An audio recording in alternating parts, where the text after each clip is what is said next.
Welcome to this very special interview with my colleague and friend, JJ Virgin, celebrity nutrition and fitness expert. I'm pretty sure you know who JJ is, but just in case you don't, JJ helps clients lose weight fast by breaking free from food intolerances and crushing their sugar cravings.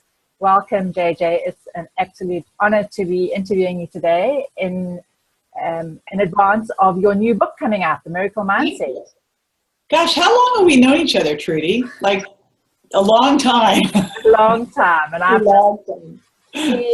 seen your journey and seen your growth and seen what you're doing. And I'm just so thrilled to be sharing this amazing new book and this amazing new message that you have with so many people.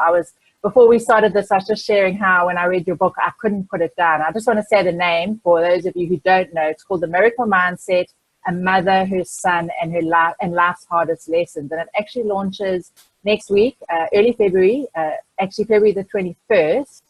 And it's very different from JJ's other bestsellers, The Virgin Diet and The Sugar Impact Diet. You've actually got 4 bestsellers right now, haven't you? Yep. Which these both are focused on diet and nutrition, and my community loves them all, by the way. But I would love you to just share what inspired this new book, The Miracle Mindset. You know, it's interesting because I've always written books based on what people are asking me about, right? And after I went through, when The Virgin Diet was getting ready to come out, it was a couple weeks before it was coming out, my 16-year-old son was the victim of a hit and run, literally left for dead in the street. And when we got to that first hospital, they told us because of his injuries, he had a torn aorta that kills 90% of the people in the scene. He had multiple brain bleeds and 13 fractures. And in order for him to survive, you would have to stent his aorta, but they couldn't do it at this local hospital because it would require a blood thinner. They weren't able to do the surgery without one, which means if they did the surgery, his brain would bleed out. And turns out you can do this surgery, but we had to airlift him. We had to actually overrule them, go against their orders, airlift him to another hospital to do this. And once his aorta was fixed, he was now in a deep coma. The neurosurgeons were like, we have no idea if he'll ever wake up. And then this is right as my book is coming out. Now, I've invested everything in this book, and I am the financial support for my family. So now I'm here in the hospital, in the ICU, with a son in the ICU, knowing full well that whatever this kid needs to be 110%, I'm doing. But in order to do that, I have to have an income. So this book has to go, because if it doesn't go, I'm bankrupt. And no publisher will ever look at me again. You know, they don't, even though it's a sad story, they're not going to give me a hall pass. So it was quite like a journey. I remember our buddy Allie Brown, she's like, I knew the minute this happened that you were going to go bigger than ever. And it was just because I looked at it, I went, all the boats are burned. I've got to take this island. I'm doing this. And so that was what I did. And after the fact, people kept going, how did you do that? How did you do that? And, you know, at first I thought, well, I'm super healthy. I put my health at the top of the list. And, you know, I did all these things for Grant to help him get through it. And I went, but, you know, that's not really it. That's not really it. Because what really enabled me to do this was the fact that I'd gone through challenges my whole life. And I've been in training, right? Every time you lean into something you're scared of, you figure out you can do it, your comfort zone expands, you can take on more, you know, we're stronger than we think. But it was also that decision in the hospital, the first decision when the doctors at the first hospital said, you're going to have to let him go. And my younger son, my 15-year-old, when he heard that all the reasons that the kid would never make it through the airlift, he's like, so 0.25% chance he'll make it. And the doctors go, yep, son. And he goes, we'll take those odds. So it was from overruling those doctors to standing in the hospital at Harbor UCLA, you know, with no sign that he's ever going to wake up. In fact, the neurosurgeons were like, we don't think he's going to wake up. And I'm saying he's going to be 110%. You know, and not allowing anyone to say anything other than that. You know, it really came down to having this mindset that expects you, where you expect to see miracles, where you expect a better outcome, where you see only possibility, right? And so when I realized that, I kind of thought, gosh, I wonder if I could teach this. Because, you know, Trudy, I'm super left brain. So to me, there's no point in talking about something unless you can actually teach it. Yeah. And so I looked at the whole thing and I went, is there a framework for this? Like, could we do this? And what was interesting is I was actually at one of our Mindshare events and I was talking to other people. I talked to Pedram Shojai and Dr. Alan Christensen. And as I'm talking to people, I'm going, wow, all these people that are doing such cool stuff out in the world have gone through challenges and gotten better. And I went, and I started to identify what their mindsets were, what attributes we all shared that were allowing us to lean into fear, to step up, to take on bigger things, to play full out. And I identified them, and I figured out how to assess them, and then I built lessons to build them. So once I figured that out, well, then I had to write a book, you know, because I could actually, the book takes you through the story and it's inspiring, but I wanted it to be a memoir with muscle, where you could actually do something with it, where you could see the possibility that I created in my life. And yes, it's a very specific story, but the important thing is it's a universal message that you are stronger than you think, and that you're never better than when you're challenged. And that when you feel afraid, it means that you're playing a big game, and that's where we should be. Wow. Wow. When I even, you know, as I said, I read it and I couldn't put it down. And I've heard you share the story at some of the Mindshare summits, and hearing you share it again, it's just so powerful. You know, what Grant went through and what you went through, and what the doctors said, and what, you know, you just didn't believe them and you were just pushing, and it was incredible. It really just was incredible. It still is incredible. And the message is so powerful. It really is. And I love that you talk about having this reason to write something so you could teach and help people learn from this. And I remember in one part of the book, you talk about Grant feeling like this was his purpose, to inspire people because of what he had gone through. And that to me really was just incredible. So you pulled so much from his journey and his experience and yours and your family's. It's just incredible. Thank you. Well, it's not over, but it never is over, is it? I mean, like, right? I'm kind of going, you know, that whole thing when you're building your own business and you go, when I get to here, it'll be, right? And there's like, that's that horizon point that you never get to.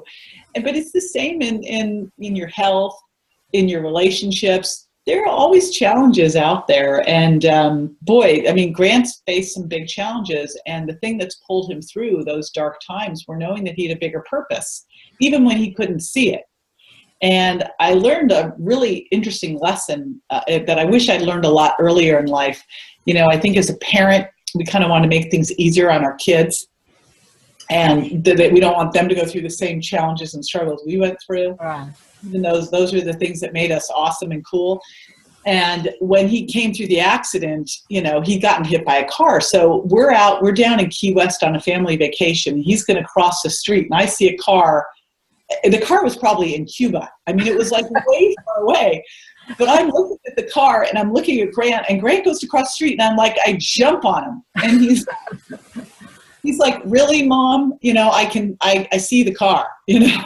But I so wanted to protect him, and it wasn't helping him. And, you know, even today, he needs to do some neurofeedback. And I'm like, you gotta get it scheduled. You need to put it in your book. You've got to handle this. And you need to take responsibility, right? And that's when we're best. We're best when we're challenged. And when he, you know, is frustrated, I go, hey, it's going to be hard. It's going to be hard. And that's what makes you stronger. And he goes, all right, I got that. So these lessons that you talk about in the Miracle Mindset, they apply to any challenges that we can face. It's not necessarily about our health or a terrible accident. We can apply them to, you mentioned your business or anything that you're facing. You know, it was interesting when I put the program together and I'm writing the book and I'm looking at this and I go, you know, this This applies if you're building a business. Our business coach always said that building a business is the biggest personal development program you're ever going to go on. Well, these challenges all apply there. They apply to relationships. They apply to your money mindset. It's everything. You know, when you look at it, Trudy, and I've really been looking at what role does mindset play? Because I queried my community last year and I said, if you're not where you want to be with your health right now, why is it? Now, you would have thought, I can't give up sugar, you know, I have an issue with cheese, whatever. I figured it'd be something with one of those. Nope. They said the overarching theme was, I don't feel worthy. I'm not good enough, right? They were mindset issues. And here I'm trying to throw more strategies at them. But, you know, it wasn't a strategy shortage. It was a mindset limitation. And you really think about it, wherever you are right now is where you believe you can be. You will never outgrow your mindset. So if you really want to get further in your life, whatever that is, taking better care of your health, your relationships, and by the way, they all flow onto each other, of course, you have to up-level, upgrade your mindset to do it. It's the first step. And that's what I realized, because people are like, you're doing this sideways move into mindset and personal development. I go, no, I'm not. This actually is on top of everything. So, you know, when I'm business coaching, I always have to start with mindset. And I looked back and I went, you know, all these years of doing health coaching and then doing business coaching, I've always started with mindset. It's always been woven into there. What's your why? What's your big purpose? Where do you see yourself? Let's up-level that. But I never really thought about it. And now I realize that that's really the starting point for wherever you are in your life.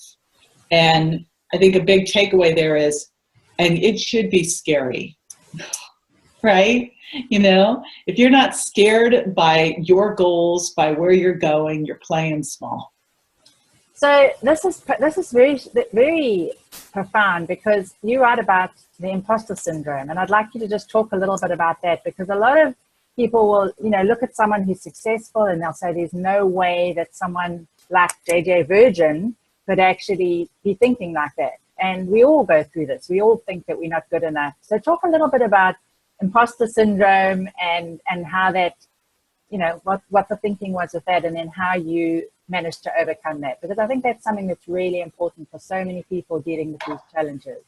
Yeah, you know, it's interesting. I actually don't think you ever overcome it if you're doing it right. How's that? I never even knew it was a thing. I thought it was just my thing. I didn't think it was everybody's thing. I didn't realize how many people struggled with this until I was in a mastermind and someone brought an article about it. And I go, what? You know, I thought that I just had this. And it is that feeling of being the imposter in the room. I talk about being on Dr. Phil and driving up to the studio and thinking when I get there, they're not going to let me in. You know, I'm going to get found out. What's she doing here? And I'll tell you, as I started to write this book, I joined a group called Transformation Leadership Council. It's all the leaders in personal development. And I was like, I am the fraud in the room. I was in there going, what am I doing in here with these people? And who am I to teach this stuff? And this whole book and the documentary I've done and the Miracle Mindset Academy I created brought up all of this stuff. I've been scared. I've been literally terrified. And I thought, this is what I'm teaching. This is awesome. And so I actually think that feeling like, who am I to do this? The big question is, who am I not to, right? But that feeling of, oh my gosh, I'm not sure if I'm good enough to do this, I kind of feel like is the litmus test of, are you stretching yourself enough? Are you playing big enough? If you feel totally confident, comfortable, you probably are playing it safe, right? And so as I started to step into this, and I led my first coaching call for my Miracle Mindset Academy, and I thought, oh my gosh, what the heck am I going to do here? How am I going to do this? And my team's like, you've got this. You can do this. This is like the coaching you normally do. It was actually the most profound coaching call I've ever done with a group, ever. And but I was terrified, and I just told them, you know what, I'm terrified. And they're like, that's awesome. Then they can relate to you. Yeah. You know, the bottom line is, I think we need to share the struggle. I think we need to show the vulnerability. That's what people really want to see. The biggest challenge I've had as I've gone through this story and done the documentary is some of my team was like, okay, when are you going to cry? I go, I didn't cry. I sweat a lot, but I don't cry. I show my emotions in other ways. I, believe me, was scared to death. Like, I made a decision. My son was going to be 110%, and he's coming out of a coma, staring off into space. And there's no one home, and he can't do anything. He can't talk. He can't move. He can't. And I'm thinking, believe me, there was the scary thoughts of what the heck have I done? But you just can't let your brain go there, And so I think imposter syndrome, if you're feeling like you're stretching and you're moving beyond what you're capable of, awesome. Get some courage, lean into it, step up, because every time you do that, you get more capable, you get more confident, and allows you to step into the next big thing. And you look back and go, what? I was scared of that? Really? My litmus test now, Trudy, is when people go, aren't you nervous about X, Y, or Z? I'm like, is anyone dying here? Like, if not, I'm totally fine. Yeah. And I love that you say we've got to be vulnerable. And I love that you share some of the stories, like Dr. Adam Christensen. A lot of my community know him from the adrenal reset diet. And he shared, you shared his story. I didn't know that he'd gone through all of that, but he actually says that he's grateful for his illness because he can really connect with his patients. And with my anxiety, I've always been completely open about it. And I remember when I was getting ready to write my book, I was advised, don't write about your own anxiety. It's not professional. And oh gosh, I have to share it. We have to share. We have to be real. And then people connect with us and they appreciate it. And you are just so real in this book and sharing this message. And I think it's just changing the way we think about things, because we can't, whatever we're going through, whether it's a mental health issue or whether it's some terrible accident, if we're sharing, then we're getting support. And I love how you talk about asking for help. And so often we don't want to ask for help. I mean, that's a big message that you have as well. Yeah, that was, my son was saved by a village, man, by a total community, and still continues to be. And that's one of my next things I'm going to be working on, is all of this amazing information I've gotten from our community that I've had access to. How do I get that out to the world next? Because I've been so fortunate and I want everyone to have that. But it was that first decision. And prior to this whole thing, asking for help was just not my comfort zone. I like to give help. And I kind of realized that that's it's sort of controlling when you think about it. You're very empowered when you're giving help. You're very vulnerable when you're asking for help. When your son's life's on the line, man, it gets much easier to ask for help. And it was amazing how people showed up. I was blown away by that. In fact, it made me look at myself and go, I want to be a better person. Like, people drove 3 hours to the hospital to sit and pray over my son, and I did not know them. Wow. Like, just showed up with things. I'm like, this is stunning. This is incredible. Like, this is what being charitable, and being a humanitarian really means. And now I'm looking at, all right, I had no idea the prevalence of brain injuries. I had no idea anything about this, 17 million people a year in the United States have a brain injury. Most people don't even know they had one. I had a brain injury, and the doctor, I didn't even really realize it until years later. I'm like, oh my gosh, not only did I have a brain injury, I had one for a year. Wow. And I was just, well, it'll just take time. Nothing you can do. Brain's got its own time schedule, which is what they told my son too. But, you look at what a brain injury can do, and this, I'm talking a concussion where you didn't even get knocked out. You just hit your head. You hurt your brain, and it can give you mood disorders, mood swings, depression, anxiety, dementia, incredible problems. It affects your HPA axis, so now you can start gaining weight. Grant's got Hashimoto's, insulin resistance, low testosterone, all this stuff going haywire, right? All these things can happen, and they don't tell you anything about it. And you just think, you're losing it. Right?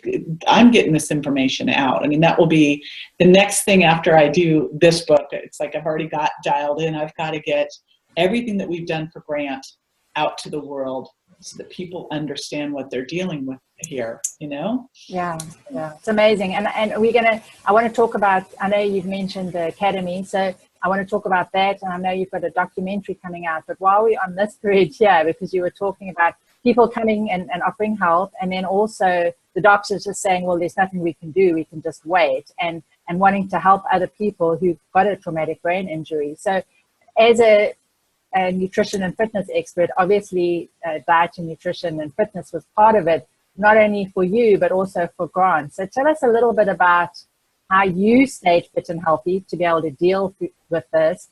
And then I want to hear a little bit about some of the nutrition aspects that you used for Grant, because the doctor said, no, let's just wait. But you're not going to wait, obviously. I'm not patient, never been patient. Not patient and not very good with authority. So those two things helped save Grant's life. So for me, I remember this happened on the evening of September 10th, and on the evening of September 11th, we're now at Harbor UCLA. He's made it through his first surgery. Dr. Hyla Cass comes over. Dr. Prudence Hall comes over. Hyla's got a bag full of supplements to help with stress. I'm like, bless you, Hyla. Thank you. Because I had like heartburn anxiety up here, and I'm like, oh my gosh.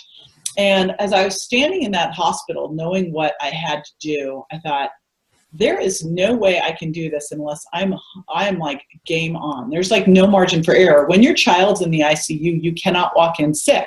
I was walking and I was gloved and masked and gowned. So that, I have to be perfect with everything. And honestly, I'm pretty darn close most of the time, but like 8 hours of sleep, exercise, every bit of supplementation to help with stress, perfect eating, lots of water. The only hall pass I gave myself, Trudy, is I was like, you can have as much coffee as you want. But except for that, I did everything. I decided that my self-care had to come above everything else so that I could do what I needed to do. I also realized that I had to have support, so I reached out to the community, and I looked at this and I went, if this does not move my son's health forward or my book launch forward, it's out, off the table. I didn't do anything else. I was totally essential. Then with Grant, the first thing that we were able to do, because he was in the middle of the pediatric ICU, they were watching everything we did, but the first thing that we did was Dr. Ann Meyer came in and she did essential oils. Wow. And it was one of the first things I started to see movement. Of course, the doctors in there thought we were loonies, even though she's a doc at the brain trauma unit over at Cedars-Sinai. They're like, oh, you and your funny little oils. I'm like, all right. The nurses loved it. So we were doing peppermint and lavender, and frankincense, and some different bronze. So that was the first thing. I could actually see him starting to receive them. You could see him moving, twitching his nose, fluttering his eyelids. And I was looking for any single sign, right? Then we started doing progesterone cream because I could stealthily rub that on him. Then I got them, and I think one of the reasons he actually even got to this point was he was healthy coming into this, and he was on fish oil coming into the accident. He was on 5 grams of fish oil before the accident. Now, I wanted to get him up to 20 grams. The doctors wouldn't let me go past 2 grams because they were afraid of bleeding, even though there's no research anywhere to show that fish oil increases bleeding. So they got him on 2 grams, and then the minute he got his feeding tube out, which he did himself, with a little assistance. He started hacking his feeding tube up, and I said, you can't get it out till Monday. I'll talk to the doctors. And he's like, hack, and then we managed to get it out. But I started shoveling fish oil pudding into him, and I started making these shakes, and I would use fish oil. I'd add liquid vitamin D. I added probiotics. And I added amino acids because he was catabolic. He was dropping so much weight. Wow. One of the first words he said was disgusting. He didn't touch the hospital food. I had a sign up that said no hospital food. They wanted to give him Ensure. I'm like, no Ensure. So I was giving him really good smoothies, loading them up. And that's what we were feeding him, was loads of smoothies. I was explaining to him what I was doing, right? Because I knew he was in there and knew what I was doing. What was interesting, when we moved to Children's Hospital and I managed to get his fish oil dose all the way up to 20 grams, within a matter of days, in the middle of the night, he called me speaking in full sentences. Wow. It was dramatic. and incredible. So, but I was using, again, a lot of everything I could think of: curcumin, acetyl-L-carnitine, GPC, all the stuff I could get into those smoothies was getting into Grant. And ever since, I mean, at home now he does curcumin and bacopa and acetyl-L-carnitine and P5P. I mean, he's seeing it like an immense amount of supplements and smoothies and fish oil and CBD and intrathecal stem cell treatments and pulsed electromagnetic field technology and hyperbaric and neurofeedback. I mean, wow. Really, I'm like, we're getting you to 110%. Let's do everything that we can. Now, I've had to manage that somehow because, you know, I come home and I'm like, let's do everything. He's like, back off, you know. So it's, you know, we've been building on it. But I'll tell you, the fish oil initially was definitely what made a big difference. CBD's been amazing. They just apparently outlawed it here, or they made it a Schedule I drug here in the States, which is just ridiculous. But it's been incredible for him. And this is CBD from hemp. This is working with Dr. Michael, correct? Yeah, I'm using Dr. Michael Lewis has been a godsend to me. He wrote the book When Brains Collide. I was fortunate. Yeah, like, so here's, you know, in the hospital, Dr. Hyla Cass connects me with Dr. Michael Lewis. And then also I got connected with Dr. Barry Sears, who I'd known already. I had all of the studies to show that what this would do for the brain. I brought them to the IRB, the board at UCLA, and they refused to do it. Shame on them. I was told by UCLA that all we could do was wait. There was nothing we could do. And, you know, when I heard that, I kind of smiled and thought to myself, just put me in a private room, you know, because I'm going to do everything. Like the minute I heard that, I went, you're not paying attention. You're not listening. And I've got some of the brightest minds. I mean, Daniel Amen and Tana, they came into the hospital. Hyla Cass was there. I had all these amazing docs helping me. And I'm like, you know what? Okay, fine. Thank you. So they were great for saving his life. They were great for doing the critical stuff. I mean, Grant never would have made it except for Dr. Carlos Donaire, and what he could do with using blood thinners and putting a stent in. But then they didn't, the next part wasn't their deal. Yeah, and that's where you came in and all these amazing functional medicine practitioners. And I just see this book as being so much more than the mindset, because you talked about wanting to help people with TBI. And if this message can get out to help people who've gone through a traumatic brain injury, it's powerful. So yeah, and you know, part of that, I'm going to start, that'll be my next thing I'm building.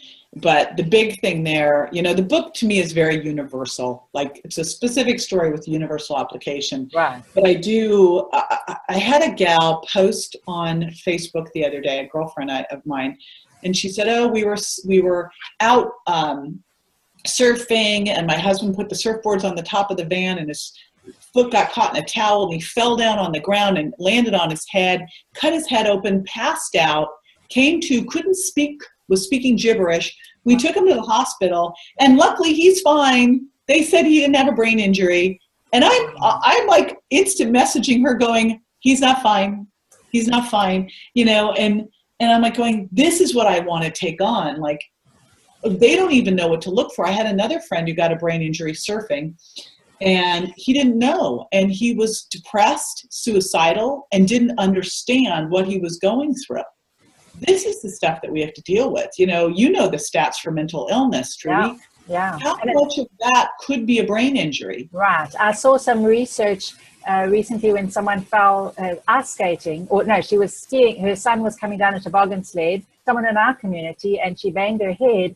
And I started looking at the research on the incidence of anxiety and depression after traumatic brain injury. And it goes really high about 4 to 6 weeks after the injury. So we've got to look at traumatic brain injury and know how to deal with it. And we don't wait. We've got to do something proactive. We don't wait. You want to start right away with high-dose fish oil. Depending on your age, you can do cooling therapies, because it turns out for kids it increases mortality, but for adults it decreases it. Hyperbaric. There's all sorts of stuff that can happen. And yes, we had some in the community. We're all like, fish oil, like throwing things at her. But you need to start as soon as possible. But even if you've had this years prior, it's not too late to do things. You know, the brain can heal at any point. The brain is very plastic. We've got to be doing these things. But it's upsetting to me to hear that people don't understand that if you hit your head, you hurt your brain. And a concussion is a traumatic brain injury. And we just don't, we aren't talking about it. And they're additive. So, you know, you do it once, then you do it again, they all accumulate. So we do need to be aware of this. And I mean, 25% of people with brain injuries, Trudy, talk about killing themselves, try to kill themselves. It's a major issue. It is. It is. And I could just go on and on talking about the brain injury and the nutritional aspect, but I really want to bring it back to the miracle mindset, because I know there's a lot of people here who've got other issues other than brain injuries. And as you said, this is a universal message. So let's just bring it back to the miracle mindset. And I know that the next step is going to be your mission in this traumatic brain injury area. And you can tell I'm fired up on it. Yeah, I can hear that. So I look forward to hearing more about that as that comes out, and I'll get to share that when that comes out. But back to the miracle mindset. So tell me, what's the lesson in the miracle mindset that surprised you the most? And then I want to hear, how do we get started? Because you've talked about this program you've got. I know you've got this incredible documentary coming out, and I want people to know where they can go so they can learn more if they, you know, this is resonating with them. I'm pretty sure it is, but I want people to have resources so they can implement some of this amazing stuff that you're teaching. Yeah, because it really is life-changing. Even like if you take one thing away, it can massively make a shift, which is super cool. Because I'm the little hinges swing big doors person. So it was interesting. And you know, one of the biggest questions I got asked after the accident was, did they ever find that woman? Grant was the victim of a hit and run. A woman hit him, got out of the car, looked at him, gasped, and drove off. And that one of my friends wanted to put up a $10,000 reward. And I'm going, you know what? I need to focus on my son. Like it doesn't matter where she is. This doesn't change a thing. I only have this much energy. It's going here. Remember the essentialism. But because people continued to ask, and I didn't really think anything of it. To me, I was like, it didn't matter. You know, I didn't hold a grudge there. I don't even know whose fault it was. It doesn't really matter. She should have stayed, but you know, I don't know what her situation was. But a really weird thing had happened to me, where when I found out that the book became the Virgin Diet became a New York Times bestseller, I remember I was sitting at a little crappy hotel in Baltimore doing a public television show. My agent, my publisher call, excited, and I'm like, okay, that's great. Like flatline, right? And it stays on the list. It keeps doing really well. I'm feeling nothing. I'm just thinking, oh God, I wish it was number one. Okay, then I get another big book deal, and like a crazy big book deal. Not excited. I'm thinking, all right, you know, I'm just going through the paces. I'm feeling nothing. I'm not feeling sad, but I'm not feeling happy. I'm feeling flatline. And our buddy, Brother Dave Asprey, says, JJ, you have to come to 40 Years of Zen, this neurofeedback training program. And I'm like, I got to speak somewhere. I'm busy. He goes, no, you need to cancel that and do this. And now I don't know why, but I just went, all right, okay, Dave, I will do this. And Dave's like one of my closest friends. He knows me. So I was like, all right, he must know what I need to do here. So I go to this having no idea what I'm going to.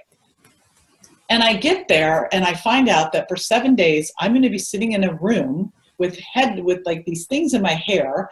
And I am going to be going through neurofeedback, and I'm training my brain by going through and forgiving people all day long.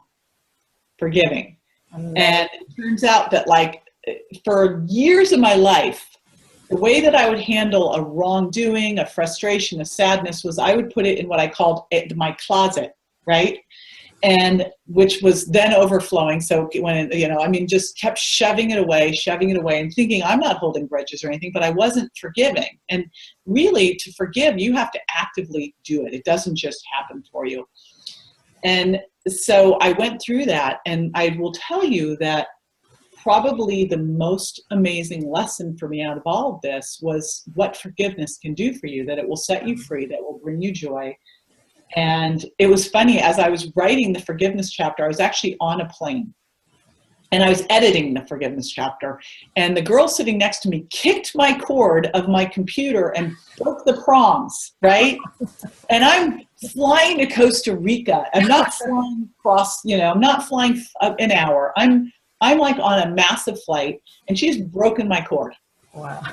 And she goes, "Oh, wow. I might have another one you can use." And I'm like, I am beside myself. Like, I want to like take her down. And I'm editing the forgiveness chapter. I'm like, oh, good Lord, really, and it was perfect. It's amazing how things are just perfect. And it's come up several times since where I'm like angry at someone. I go, you have to actively forgive them. You have to go through the process.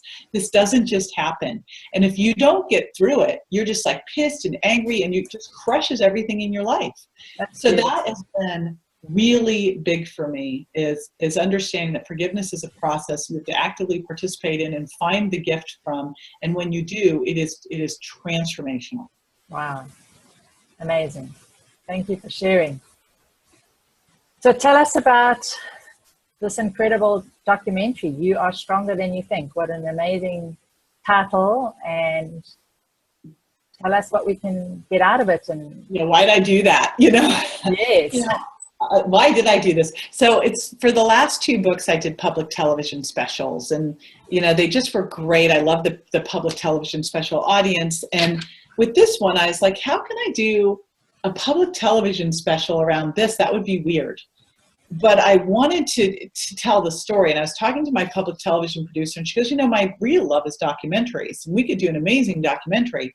And I'm thinking, that's a great idea. Until Trudy, I started doing the documentary and went, oh, I have to relive everything, right? Wow. Oh, just like when writing the book and editing the book and editing the book, and then I had to do the audio book of the book, and I'm like, oh my gosh, wow, right? And so I'm going through this. I made a point of never going and finding out where on the street Grant had been hit, because Grant got hit 4 blocks from my house. Mm-hmm. And when I came back, I left that night, and my other son, my 15-year-old, and my ex-husband had seen the accident scene. That's how we knew Grant had gotten hit. But I didn't see it. I went the other way. I never saw it. And I never wanted to see it. And when I came home the first time from the hospital, weeks later, all down the streets around my house were signs that said, "Slow down, we love our children." And I'm like, I can't be here. I cannot be here, And then my producer says, okay, we have to go to the accident scene. I'm like, ugh. And, I'm not one, I don't cry very easily. I think I've cried maybe 5 times in my life. Most of them were when I was pregnant, from like silly commercials, because you're so hormonal. But I remember standing on the road with my ex-husband, John, who was telling me where everything was. And I'm like, just stop, stop. Right. And, so taping this documentary has been really interesting, because it just brought everything back. But it was so important because I brought the lessons to life. And when you see this documentary and how it's been done, it brings the lessons in the book to life. And it just makes it so much more memorable. And so it was worth it. It was not easy. It was worth doing. Thank you for doing it. It's so important that we're sharing this message in so many ways, because some people are going to want to read the book, others are going to want to see the documentary. Most people are going to want to do both. So I hope so. And it makes it easy to share. And that's what's important. And then I knew after people read the book and or watch the documentary and share the documentary, the next big question I always got asked was like, how the heck did you do that? And honestly, that's what I set out. Once I knew that I could teach other people how to do this, and that you don't have to go through it, I went through in order to develop that kind of a mindset muscle, right? That your mindset really is a muscle, and it's not fixed. It can grow, it can develop. And then I knew that that's what I had to do. So that's what I've developed. That's the Miracle Mindset Academy. I did it. I took a core group of people through it, had no idea what I was doing. I was like, we'll co-create this. It'll be great. It was the most amazing experience I've ever had. Wow. I'm blown away by what's happened with people who's gone through it. And it just really does prove that when you learn how to develop your mindset when you think of it like a muscle that needs to be exercised all the time, but as it expands, your life expands.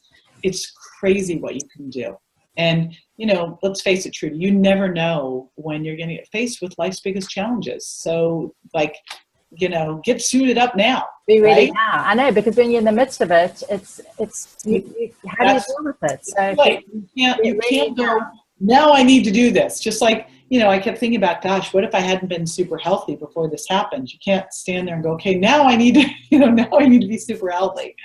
Right? And JJ, I just love the way you operate. You experience something and then you share it and teach it. And I've seen that with so many nutrition programs you've done, with your Mindshare program that you offer, and now you're doing this with this. I just love the way that you experience something, you learn from it, and now you want to share it. And I think that is just so beautiful. And I'm just so honored to be able to share your message to my community, and hopefully they will share it with their friends and families, because that's what we need to do. We need to learn from each other, and we need to share and support each other, and it's beautiful. So thank you so much. Everything that is my dream. My dream is that people will pass it on and pay it forward. Yes, and I wish you all the best with the book launch, and then this documentary, You're Stronger Than You Think. And for everyone who's listening to this, I'll be sure to share links with this so you can access the book and the documentary and the Mindset Academy.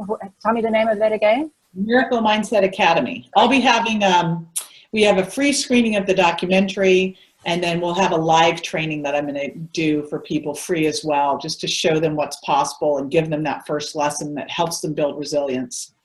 Wonderful. Very exciting. I'm so glad, and can't wait for what's next, and for helping everyone who needs this support and can, you know, find their miracle mindset. I think that's so important. So thanks again for everything, and I wish Grant much continued healing, and you as well, because you've been through a lot as well. So physical and mental healing, I think, is important for all of us. So thanks again, JJ. Yes. You are always amazing.